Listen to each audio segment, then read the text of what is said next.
यहाँ भी बाधाएं हैं। जो भी संत हैं, जो भी आपके समझो साधक अच्छे हैं, वो अपने को छिपा के रखते हैं।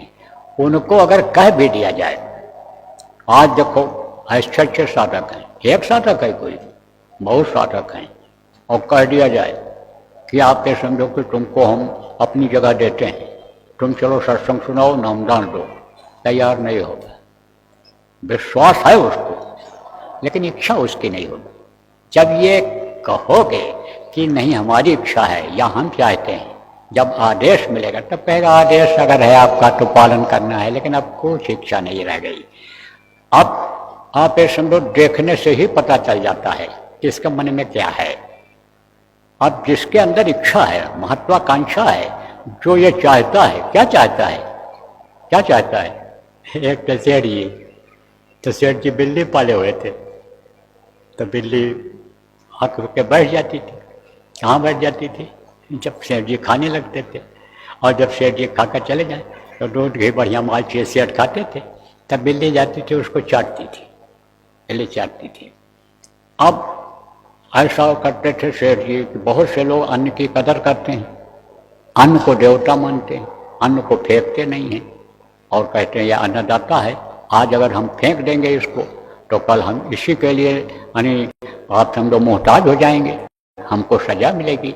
इसी अन्न देवता को डॉक्टर हमसे हटा देंगे, कहेंगे कि सब्जी का पानी पियो, फल खाओ, तो यह अन्न हमसे अलग हो जाएंगे। तो वो सब चाट करके, हाँ पे समझो, और ऐसे पोछ करके चाट करके और पानी पी करके आप पे समझो पानी डालकर थाली को पी लेते थे। जब उनको जानकारी हो गई इस बात की तो भी बिल्ली आवे बैठी रहे।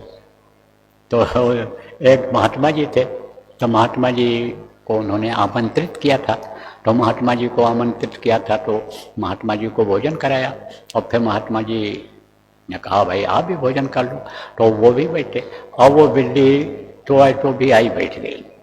तब सेठ जी से महात्मा ने कहा कि देखो ये कौन है? बोले हमारी पालतू बिल्ली। कहे कि आती है, हम जब खाते हैं तो बैठी रहती है, ऐसे ही यहीं बैठ जाती है।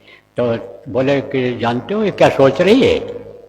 ये नहीं जानते हैं, बताइए आप। तो कह रहे हैं कि ये अंधे हो जाए तो हम इनका तालिब खाने लग जाएं, और देखेंगे अगर देखेंगे आप फिर समझो तो हमको हटा देंगे, और अगर ये अंधे हो जाए तो हम इनके साथ ही खा लिया करेंगे, बचे चाहे न बचे, ये सोच रही है। तो अभी आप ये समझो कि कुछ ऐसी महत्वाकांक्षा जिनके अंदर रहती है, इच्छा रहती है, वो तो यही सोचें कब आँख बंद हो जाए और हमको मिल जाए और हम जगह पा जाएं, हम ऐसा करें। तो देखो ये तो बात की चीज़ है, ये तो समझो अभी तो कोई बात नहीं, अभी तो अटकल भी आपको नहीं लगाना है, क्योंकि अभी तो बाबा जय गुरुदेव जी महाराज का ही उत्तराधिकारी जिनको मानते हो वही काम कर रहा है। उत्तराधिकारी की तो अभी कोई बात ही नहीं है, वो तो समय पर आपको मालूम हो जाएगा। लेकिन बीच में एक बात आ गई तो उदाहरण आपको दे दिया, बता दिया, समझा दिया उदाहरण के रूप में।